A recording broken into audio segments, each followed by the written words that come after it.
Maravilha! Esse cara é meu amigo, Rodrigo Rabelo. Ele é advogado, professor da Universidade Palestrante, professor de Direito Constitucional e Eleitoral do JUS 21, mestre em Constituição e Garantia pelo Direito da Universidade Federal do Rio Grande do Norte. Que é isso, Rodrigão? Você estuda? Colunista do portal Análise Jurídica. Nós estamos juntos lá, né, Rodrigão? Membro do Instituto de Direito Eleitoral da Paraíba, IDEL, e da Academia Brasileira de Direito Eleitoral e Político, ABRADEP. Autor de várias obras e artigos jurídicos. Esse cara veio de Campina Grande, a Roma pós-moderna. Essa grande cidade que me acolheu tão bem quando eu estive lá. Rodrigo, é uma honra, uma satisfação, meu amigo, querido professor do SERS. Entramos juntos no SERS. Estamos agora juntos no JUS 21, dando aula online até mandar falar, né, Rodrigão? Um prazer, uma satisfação enorme. Quero tentar te receber bem, igual você fez comigo em Campina Grande. Vem pra cá, meu irmão. Salva de palmas pro Rodrigão. Constitucional é lindo. A gente briga e separa, a gente separa e volta. Eu levo tapa na cara, eu quem apanha ela chora. Sempre rolou uma DR, uma amiga fofoqueira falando da minha... Salve, salve, salve, meu povo, bom dia! Galera, feliz demais de estar aqui. Ó, se eu tiver acelerando muito e o sotaque, como a gente fala nas bandas de nós ali, tiver atrapalhando, vocês dizem, professor, stop salgadinho, slow down, segura a onda que o sotaque tá difícil de entender. Gente, eu tenho que começar, evidentemente, dizendo que quando eu cheguei aqui, João chegou e fez, olha, escolhe uma música aí. E aí eu fui ali no computador e só tinha Tuts. Meu patrão, eu sou made in Campina, a capital do forró, cidade do maior São João do mundo. É a cidade que, se fosse comparar com o direito, Campina Grande seria a Constituição. Vocês já entenderam, né?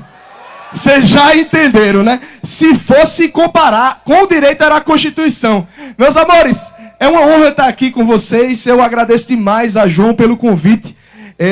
João, eu tive o prazer de carregá-lo para minha cidade. E João é tão brilhante que ele conseguiu arrancar aplausos de pé em processo civil. Eu vou dizer a você, viu? Você chegar, dar uma palestra e arrancar aplausos de pé em penal, é fácil. PLGG, ele chega, começa com aquele lereado dele, começa a falar aqueles casos, o cabo fica doido, fica de pé logo na mesma hora, no meio da palestra o cabo já tá. Né? Agora, processo civil, meu amigo, é difícil. Viu? E João, brilhante como é, uma figura ímpar como é, com essa energia que ele tem, ele conseguiu, em Campina Grande, na minha terrinha, ele conseguiu tirar aplausos dessa galera de pé. É um irmão que a vida me deu, é um irmão que está junto comigo, desde que entramos no SES, está percorrendo o mesmo caminho que eu. Estamos juntos no Análise, estamos juntos no JUS 21. E, João, eu estou junto de você no IGD. Conta comigo, meu irmão. Você é parceiro para uma vida. Galerinha, quantas questões de direito constitucional cai na prova? 7 questões. É importante direito constitucional? Ave Maria, é demais. Eu digo sempre, além de importante, constitucional é lindo, né? Eu acho que vocês já viram que eu tenho uma devoção máxima ao direito constitucional. E eu estou aqui hoje para trazer para vocês pontos que, evidentemente, eu ainda não tenho o dom da previsão. Porque se eu tivesse, eu já teria colocado aquela banquinha com aquele papel no meio da rua, né? Trago de volta a mulher amada, trago de volta o homem amado, adivinho o futuro, eu adivinho se você vai levar chifre na Sedna na semana que vem, adivinho. Mas como eu ainda não adivinho, eu tento, com base em dados estatísticos, evidentemente, trazer para vocês aí algumas apostas e alguns temas que eu julgo mais relevantes e bem fundamentais do direito constitucional, que devem ser memorados, lembrados aí, faltando uma semana para a prova. E eu tenho certeza absoluta que desses temas que a gente vai ver hoje, pelo menos, e anota o que eu estou dizendo, pelo menos 3 ou 4 vão cair na prova de vocês. Pelo menos 3 ou 4. Eu ouvi amém? Amém? Isso, coisa linda, fiquei todo arrepiado. Se fosse na minha época de banda de rock, eu ia fazer assim, ó. Roqueiro tem essa mania, né? Gente, então, esses dados, esses percentuais que a gente levantou, são levantados pelo blog Exame de Ordem. O professor Maurício vai estar aqui com vocês. E aí ele fez um estudo de todas as provas da OAB, da FGV, pegando os percentuais que as matérias são cobradas na prova, tá? E eu estou trazendo para vocês, dentro de cada matéria dessas mais cobradas, dentro, melhor dizendo, de cada assunto de direito constitucional, entre os mais cobrados, aí pontos que eu acho fundamentais lembrar. Maravilha?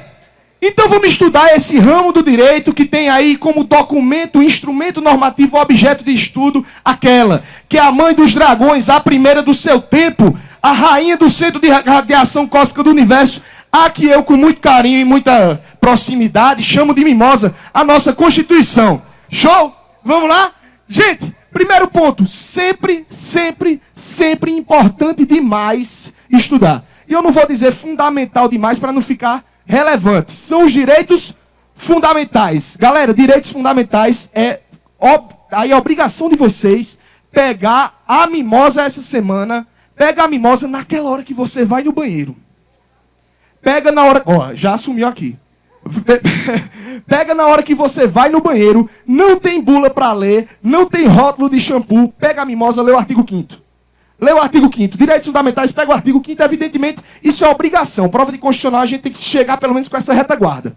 Por quê? Vai que o examinador, ou o programa que ele usa para selecionar as questões, né, tem uma peninha e coloca lá uma questão que vai levar em consideração objetivamente algum dispositivo dentro do artigo 5º. Então estou dando essa dica porque, evidentemente, além de rever alguns conceitos, eu trago para vocês algumas orientações de estudo nessa reta final. Notoriamente, vocês não têm só direito constitucional para estudar, então a gente vai trazer só objetivamente algumas coisas para revisar na mimosa.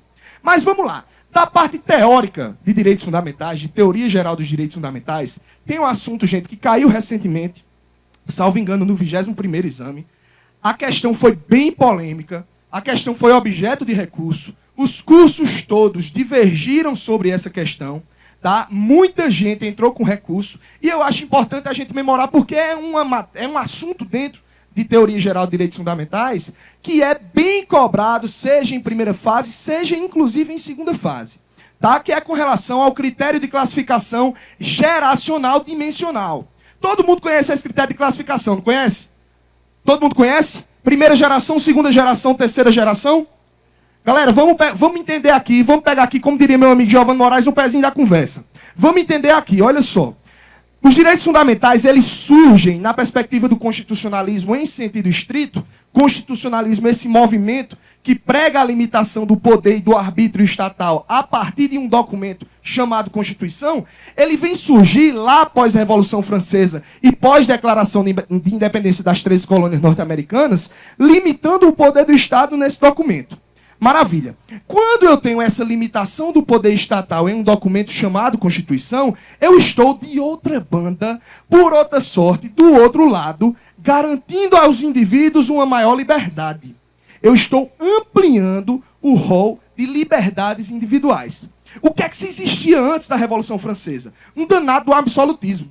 De um rei que o cabo mandava em tudo, podia escolher todos os nomes que ele quisesse e inventou de se chamar de Rei Sol, né? Mas, antes a gente tinha um regime absolutista que eu tinha um Estado máximo, absoluto, e eu passo, pós-Revolução Francesa, a enxergar o Estado em sua perspectiva mínima, que é exatamente a premissa básica do Estado liberal. E aí, no Estado liberal, o que é que acontece, moçada? Eu tenho o surgimento da primeira geração de direitos fundamentais. Geração ou dimensão. Dá no mesmo. A briga aí vai ser de português. Geração e dimensão. Por quê? Porque quem entende que o correto é dimensão, diz que geração dá a ideia de superação. Então, uma geração superaria a anterior. Que não é verdade. Na verdade, direitos fundamentais é igual a coração de mãe, né? Quanto mais vai chegando, vai se aproximando.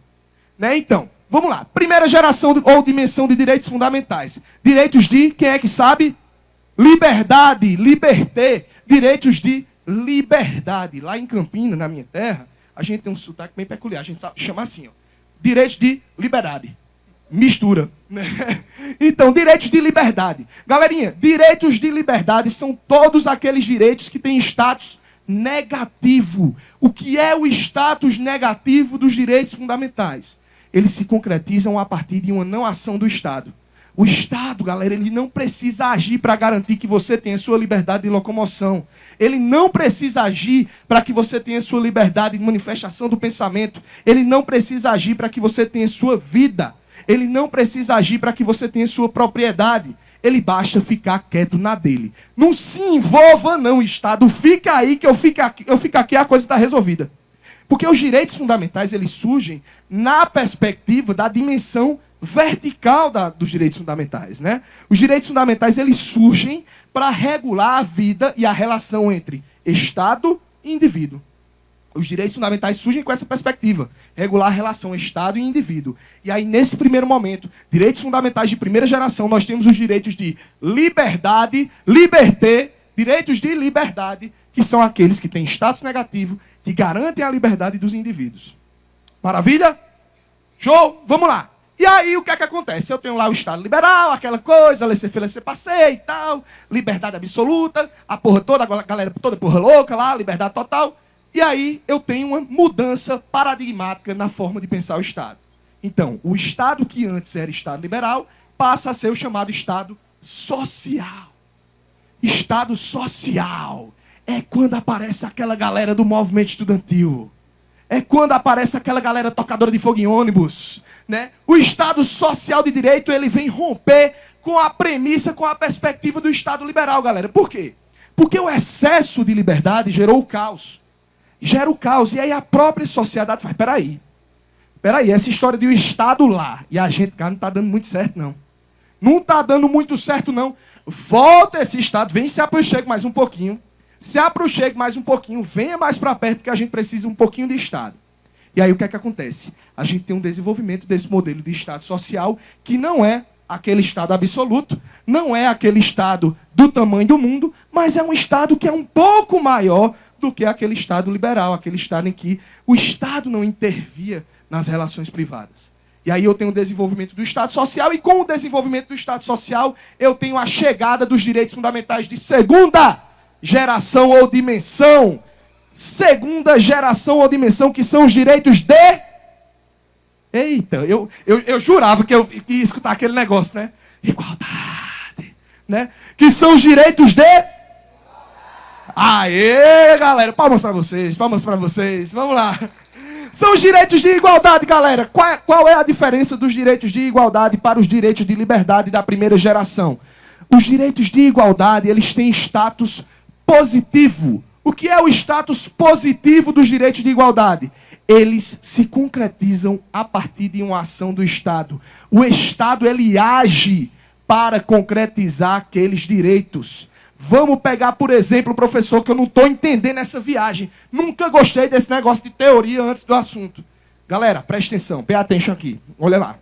Enquanto eu tenho os direitos de primeira geração ou dimensão, que são aqueles de liberdade, como eu já disse. Vida, propriedade, liberdade de locomoção, liberdade de manifestação do pensamento, entre outros.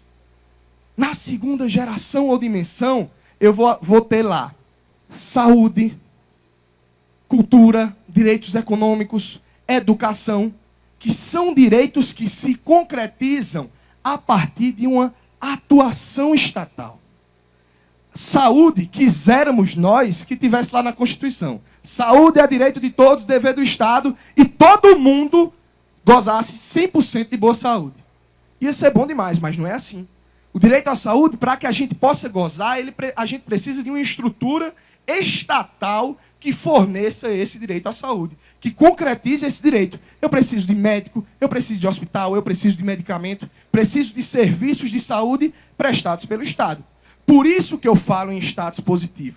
Se vocês quiserem saber 2 nomes bonitos, e geralmente são esses nomes bonitos que os caras colocam na prova para você ficar nervoso, porque é o seguinte, estudante de direito é um bicho que acaba virando meio bitolado quando está querendo passar na OAB. Porque você decora status positivo, aí vai entrar na prova e fala, peraí, gerações, status negativo, positivo. Aí chega lá na hora da prova, tá, natureza absenteísta e natureza prestacional. Meu amigo, eu vou dizer o que é que você faz. Você pega a prova, levanta, entrega e faz, valeu, até a próxima. Não tem condições não, o cabo se treme todinho dos pés à cabeça. Ou senão, isso é o cara que entrega rápido, entrega os pontos rápido. O outro baixa a cabeça e começa a rezar um rosário, para ver se entra uma iluminação para responder a questão. É desse jeito, eu conheço. Sabe por quê? Porque eu era desse jeito. Então, a gente fala do que a gente fez, né? Galerinha, 2 conceitos que são fundamentais aí para entender as naturezas são exatamente, para entender os estados e as dimensões, são exatamente o conceito de natureza absenteísta e o conceito de natureza prestacional. Os direitos fundamentais de primeira geração têm natureza absenteísta, ou seja, natureza de abstenção do Estado. Eu disse a vocês, eles se concretizam a partir de uma não ação estatal. Então eles têm natureza absenteísta. Os direitos de primeira geração de status negativo ou natureza absenteísta. Maravilha? Quem está anotando? Maravilha? Show! Vamos lá. Os direitos fundamentais de segunda geração ou dimensão, aqueles de igualdade de status positivo, têm natureza prestacional. Natureza prestacional. O que molesta é natureza prestacional, professor? Galerinha, prestacional. Basta lembrar de prestação. Lembra de prestação de serviço? Prestação de serviço, olhou prestacional, às vezes aparece uma palavra na prova que você nunca imaginou que existia, mas você relaxar um pouquinho, dar aquele gole na água, abrir aquele chocolate para atrapalhar o vizinho, você consegue entender a palavra direitinho. Né? Então, vamos lá. Valeu, Gelo. Vamos lá. Terceira geração em dimensão, gente, a primeira geração, natureza absenteísta, a segunda geração de igualdade, natureza prestacional, e a terceira geração, pelo amor de Deus. Pelo amor de Deus. Se a primeira é liberdade, a segunda é igualdade, não venham me dizer que esquecer das aulas de história do terceiro ano do ensino médio, não. A terceira é fraternidade, terceira geração de direitos fundamentais, terceira dimensão de direitos fundamentais, são os direitos de fraternidade, também chamados de direitos difusos e coletivos. Galera, a questão polêmica na prova do exame de ordem 21 foi exatamente sobre direitos difusos e coletivos. Por que foi polêmica, professor? Porque ela falava lá que os direitos difusos, os direitos coletivos, integram a terceira geração de direitos fundamentais. Tá certo isso? Tá. Os direitos coletivos integram. Isso está certo. São os difusos e coletivos. Mas ela foi explicar o que eram direitos coletivos. Aí disse assim, são aqueles direitos de natureza transindividual.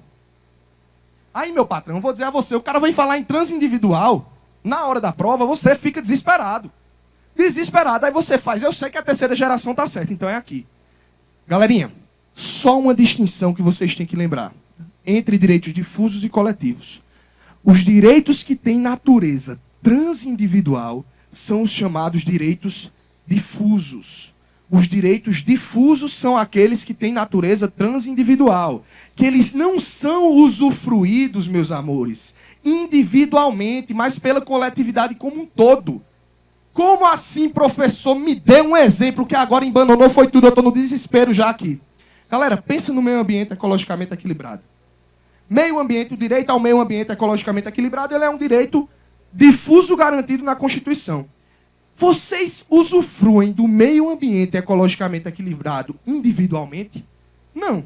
Se não, eu tenho certeza que ia ser igual o gibi da Mônica, que Cascão tem uma nuvenzinha que vai atrás dele. Né? Ia ser daquele jeito, porque você não usufrui individualmente. Esses são os direitos transindividuais, porque eles são destinados à coletividade e usufruídos pela coletividade. Os direitos coletivos são diferentes, porque eles são usufruídos individualmente, apesar de se destinarem a uma determinada coletividade. Exemplo, professor, com exemplo tudo fica claro. Galerinha, exemplo de direito coletivo. Olha lá, direito do consumidor, a proteção do consumidor. A proteção do consumidor é um direito coletivo. Está lá no artigo 5º. A proteção do consumidor. Você, como consumidor, tem que juntar uma ruma de outros consumidores para poder demandar em juízo um direito seu? Não. Não precisa. Não precisa. Você, como consumidor, goza dessa proteção individualmente. E essa proteção ela é repetida a nível infraconstitucional. Isso está claro. Maravilha? Beleza? Sanado aí a diferença? Tá claro? Gente, são 3 gerações que são pacificadas, que são entendidas pela doutrina como um todo. Tá? E são essas 3 gerações que a gente se apega na hora da prova. Por que só essas 3, professor? Porque são as que são entendidas pela doutrina majoritária como sendo as gerações de direitos fundamentais, as dimensões de direitos fundamentais. Professor, tem mais alguma outra, mesmo na doutrina minoritária? Bem, a doutrina ainda fala na 4ª geração, mais precisamente professor Norberto Bobbio e professor Paulo Bonavides, e numa 5ª geração ou dimensão que o professor Paulo Bonavides chama de direito à paz. Mas aí, evidentemente, a nível de exame de ordem e a nível de doutrina majoritária, a gente fica com as 3 gerações. Ok? Maravilha? Show de bola. Gente, próximo assunto que é matéria recorrente em prova de OAB, porque afinal de contas, estamos falando de uma prova que vai analisar, avaliar se vocês têm condições para exercer a advocacia. Então, naturalmente, é uma prova que exige um conhecimento mínimo da questão técnica. Né, da questão técnica. E técnica em direito constitucional, quando a gente fala processo constitucional, a gente vai lembrar de 2 tipos de ações. 2 tipos de ações, que são os remédios constitucionais e as ações do controle concentrado. Os principais, evidentemente que a gente tem no controle difuso também uma matéria que é bem pontual e específica, que é a questão da repercussão geral. Mas vamos lá, do recurso extraordinário e repercussão geral. Mas vamos pegar logo os remédios constitucionais. Meus amores, remédios constitucionais. Primeiramente, que até hoje eu me pergunto, quem foi o viajado que inventou de chamar esse danado de remédios constitucionais? Porque dá logo medo só no nome. É que nem direito tributário. Direito tributário é uma matéria fácil, gente. É uma matéria fácil, só que o nome, antes de você estudar, você já tem medo. Porque você faz tributário. Meu amigo, que nome feio da molesta. Lembra logo Tribufu. E Tribufu na minha terra é gente feia, eu não sei aqui. Tribufu na minha terra é gente feia, eu não sei aqui. Mas remédio constitucional é um negócio que o nome já assusta. Vamos simplificar o entendimento? Galera, remédios constitucionais são espécies de garantias fundamentais. E garantias fundamentais, por sua vez, são aquelas normas assecuratórias de direitos fundamentais. Remédios constitucionais são espécies de garantias fundamentais que, por sua vez, são aquelas normas assecuratórias de direitos fundamentais. Em outras palavras, meus amores, eu estou falando de ações de previsão constitucional que visam proteger igualmente direitos constitucionais. Apesar de que, normalmente, e aí é fato, que cada ação dessa ela tem uma natureza própria. Então, por exemplo, quando a gente fala em habeas corpus, a gente não vai lembrar de direito constitucional. A gente vai lembrar de direito penal. Quando a gente fala em mandado de segurança, a gente vai lembrar do professor Matheus Carvalho. A gente não vai lembrar de direito constitucional. Mas todas essas ações, denominadas remédios constitucionais, elas têm previsão constitucional e visam proteger direitos constitucionais. E aí vamos lembrar só os 5 remédios constitucionais e vamos lembrar para que serve e qual direito eles protegem. Primeiro remédio constitucional que a gente fala é o que eu acredito. Eu vou chutar. Eu não sei como é que é a vibe da galera aqui, mas por onde eu ando, o povo gosta. Olha, o povo gosta de uma fuleiragem. Por onde eu ando. Aí o cara chega assim e faz, galera, qual é a matéria que vocês vão fazer na segunda fase? 60%. Levanta a mão e faz penal. Aí tem uma outra parte que faz trabalhista e a prova é tanta que o povo gosta de fuleiragem que a parte que faz cível é o cabo faz, mas bicho, cível? Cível porque cível é muita peça, né? É o doido que faz a prova de civil. Aí o cabo fala, mas é porque eu gosto tanto de direito de família. Meu, rapaz, é a prova. É a prova viva que o povo gosta de uma fuleiragem. Então vamos começar pela fuleiragem.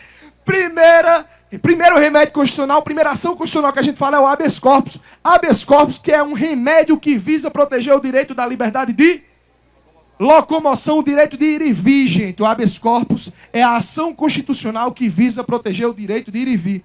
E é bacana o habeas corpus, eu acho bonito isso, porque o habeas corpus ele é uma ação bem porra louca, né? É uma ação bem solta, ela não tem forma fixa, ele pode ser feito à mão, não precisa de advogado, não é isso? Então, o habeas corpus é o nosso remédio constitucional que visa proteger a liberdade de locomoção. Qualquer tentativa de cercear a liberdade de locomoção ou efetivamente o cerceamento da liberdade de locomoção vai gerar a possibilidade de se impetrar HC. Maravilha? Isso significa, em outras palavras, que às vezes a gente tem que repetir de outro jeito, que o habeas corpus ele é cabível tanto repressivamente, que é aquele posterior, quanto preventivamente. Maravilha? Show de bola? Habeas corpus é pago? Não, é gratuita. Aí toda vez que eu digo isso na aula, eu me lembro de um aluno meu de graduação. Sério, isso é história real, gente. Fato real. Eu vou falar em 30 segundos só para vocês saberem o nível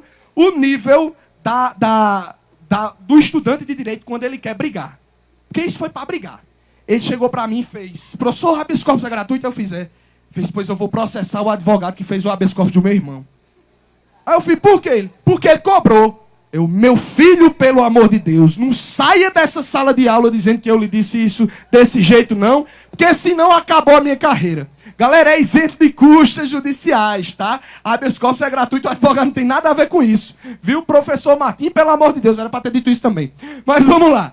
Gente, segundo remédio constitucional que a gente traz, também o habeas, mas é o nosso habeas data. Habeas data serve para quê? Duas funções.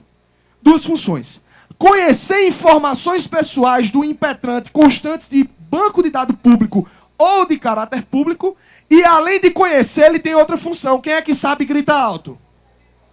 Exatamente, gente. Corrigir, acrescentar, retificar, né? Isso tudo também é função do habeas data. Maravilha? Maravilha? Então, da mesma forma como o habeas corpus, o habeas data, ele também é gratuito. Galerinha, e aí o que é que acontece? Por exemplo, todo mundo conhece aqui um chamado direito de certidão, que nós temos também constitucionalmente garantido. Negativa de certidão por parte de órgão público se impetra habeas data, não é isso?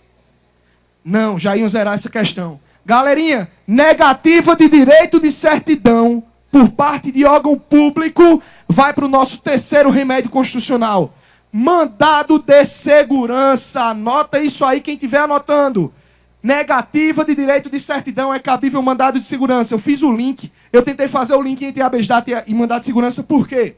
Galerinha, MS é ação residual, ou seja, não cabendo habeas corpus, não cabendo habeas data, e havendo uma violação de direito líquido e certo por parte do Estado ou quem ele represente, ou quem representa o Estado, melhor dizendo, cabe mandado de segurança. Maravilha? Então, mandado de segurança não cabe no HC, não cabe no HD, e havendo uma violação de direito líquido e certo, como é o caso do direito de certidão, então se impetra mandado de segurança. Show de bola? Vamos lá. Quarto remédio constitucional, quarta ação constitucional que a gente fala aqui. Mandado de injunção. Mandado de injunção. Mandado de injunção, gente, é o remédio constitucional que é impetrado sempre que eu tenho um direito constitucional, que na norma constitucional, preste atenção nisso daqui, que isso é aquele velho conceito que o povo não entende, que eu tenho certeza, aqui não tem ninguém desse jeito não, mas vocês devem ter algum colega ou alguma colega que passou por direito constitucional sem abrir a Constituição. Certeza. Por quê? Porque assim, tem umas normas na Constituição que elas prevêem outras normas. Essas danadinhas são chamadas de normas constitucionais de eficácia limitada. Nelas prevêem que o legislador infraconstitucional ele cria uma outra norma. Maravilha. Todo mundo sabe, todo mundo aqui sabe disso. Essas normas, às vezes, elas vão garantir direitos. Só que esses direitos estão pendentes de regulamentação. Aí o que é que ocorre? Você tem um direito. A Constituição lhe garante um direito. A Constituição lhe diz que todas as normas de direitos fundamentais têm aplicação imediata. Lá no artigo 5º, parágrafo 1º. Aí você tem um direito, a Constituição garante, a Constituição diz que tem aplicação imediata, mas o nosso querido e amado legislador não regulamentou isso. Aí o que é que acontece? Você vai ficar achando bom, ou senão vai fazer uma manifestação, tocar fogo em ônibus, mas beleza, vai ficar esperando ser regulamentado? Não. Se você precisa exercer de maneira concreta, um direito na prática, e não existe norma regulamentadora, se impetra mandado de injunção. O mandado de injunção é impetrado ante a ausência de norma regulamentadora. Eu tenho a Constituição garantindo o direito, eu tenho a garantia do direito e o mandado de injunção ele é impetrado ante a ausência de norma regulamentadora. Maravilha? Por fim, dentro de remédios constitucionais, o que é que eu trago para vocês? Nosso último, esse eu tenho um xodó especial. Eu sou advogado eleitoralista, e como eleitoralista, eu adoro uma danada de uma ação popular. Para movimentar o cenário, né? A ação popular, ela tem um critériozinho que eu acho bacana demais, que ela é aquela que só pode ser impetrada por quem? Cidadão. Quem é o citizen? É qualquer cidadão, que nem o professor Rilmo, que é delegado, quando o cara vai para frente dele, ele faz: diga aí, cidadão. Não, o cidadão é aquele que está em pleno gozo de direitos políticos e tem alistamento eleitoral. Ou seja, bonitão das tapiocas, com 16 anos de idade, Afoito que só a molecha que nem eu. Completei 16 anos. No outro dia, o cara gostar de política é uma desgraça. Porque no outro dia eu fui tirar meu título de eleitor. 16 anos. Não possui maioridade civil, mas possui título de eleitor. Pode impetrar a ação popular? Pode, gente, porque a Constituição fala em cidadão. A Constituição fala em cidadão. Maravilha, mas para que danado serve uma danada de uma ação popular, professor? Galerinha, ação popular é aquela que é impetrada, é ajuizada para anular ato, seja privado, seja público, que ataque moralidade administrativa, patrimônio histórico e cultural, meio ambiente, ou entidade estatal, ou de que o Estado participe. Maravilha? Então, qualquer ato atentatório, dentro dessa previsão, cabe a ação popular impetrada, ajuizada pelo cidadão. Show? Já me levantaram a plaquinha dizendo que eu tenho 10 minutos, então vou fazer o impossível. Vou falar aqui em 10 minutos, lembrar das 4 ações do controle de constitucionalidade. Maravilha, para a gente identificar na hora da prova. A minha amiga aqui, a doutora, fez assim, ó. Aff. É um medo, mas na hora da prova eu tenho certeza que a gente vai identificar facinho, porque não tem dificuldade. Galera, primeira ação, a ação do controle por excelência é a ação direta de inconstitucionalidade, a ADI. É a ação do controle por excelência. Por quê? Porque ela visa declarar a inconstitucionalidade de lei ou ato normativo, federal ou estadual, que esteja incompatível com a Constituição. Então, visa declarar a inconstitucionalidade de lei ou ato normativo, federal ou estadual. Municipal não entra na ADI, municipal não é atacado com a ADI, que viole a Constituição. E por que é por excelência? Porque, meus amores, sabe o que é que o cara faz na prática com a ADI? Chega assim no STF e faz: ministro, essa lei é inconstitucional, declara inconstitucional. É a ação do controle na prática, porque ela pede a declaração da inconstitucionalidade. É a ação por excelência, porque ela vai atacar a lei. Aí você faz: ah, professor, mas hoje eu acordei hoje com uma dúvida. Eu falei: qual é? Não, é porque eu acho tão mais bonitinho você propor uma ADC, que é declaratória de constitucionalidade, mas, gente, não é por achismo. Não é por achismo. Toda lei, ela goza de presunção de constitucionalidade. Então, a ADI, ela é para atacar. A ADC só vai ser cabível quando houverem dúvidas. É o que a gente chama de relevante controvérsia judicial. Isso não é a dúvida da cabeça do legitimado do artigo 103, não. Ah, o PGR acordou hoje com dúvida se a lei é constitucional. Não. É uma dúvida que esteja amparada, melhor dizendo, por uma série de controvérsias no âmbito judicial. E aí eu digo sempre, eu faço uma relevante controvérsia do âmbito judicial deve ter um caráter mais amplo, né? Ou, evidentemente, além desse caráter amplo, se a controvérsia judicial partir de Campina Grande, porque aí já é naturalmente relevante. Certo? Mas vamos lá. Terceira ação, a nossa ADO, ação direta de inconstitucionalidade por omissão, lembra muito o nosso mandado de injunção. Só que a diferença aí é que o mandado de injunção acaba por realizar um controle concreto, difuso, né? Porque realiza um controle difuso, ao passo que a ADO é uma ação do controle concentrado que visa a declaração da omissão do legislador. A declaração da omissão do legislador. Mas lembrem, quando o objeto da ADO é uma lei, federal, o que é que acontece? Qual é o efeito da decisão? É dada ciência da mora ao Poder Legislativo, entretanto não tem efeito concreto. Porque o STF ele não pode obrigar o Poder Legislativo a legislar. Apesar de que, recentemente, nós já tivemos situações em que o STF fixou prazo antes de tomar uma medida concretista. Mas, de toda forma, a nível de teoria, a gente entende, a gente sabe que a ADO, na prática, quanto à lei, veja que eu não estou falando de ato administrativo, eu estou falando quanto à lei, a ADO, na prática, ela só produz esse efeito, dá ciência ao poder.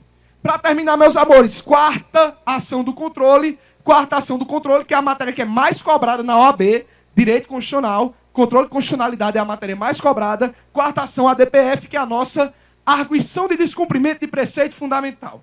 É o nome mais bonito que tem de tudinho. Arguição. Meu amigo, o cabo que inventou de chamar arguição e não ação de descumprimento é um gênio, porque é aquele negócio que você fala bonito, né? Você chega aqui na Serna no sábado à noite, aí encontra aquela gatinha estudante de direito e faz: você viu o julgamento da arguição de descumprimento de direito fundamental 182 essa semana? Né? É bonito dizer. Gente, a arguição de descumprimento de preceito fundamental dentro das ações do controle concentrado, ela é a ação residual. Ou seja, o que não for cabível a ADI, ADO e ADC, caberá a DPF desde que haja violação a preceito fundamental. E aí eu deixo aqui a hint. Lei municipal só pode ser atacada no controle concentrado, tendo por parâmetro a Constituição Federal, através de ADPF. Lei anterior à Constituição, norma anterior à Constituição, só pode ser atacada no controle concentrado através de ADPF. Maravilha? Gente, Papai do Céu abençoe vocês. Boa prova semana que vem. Contem com o professor Rodrigo Rabelo. Beijo do coração.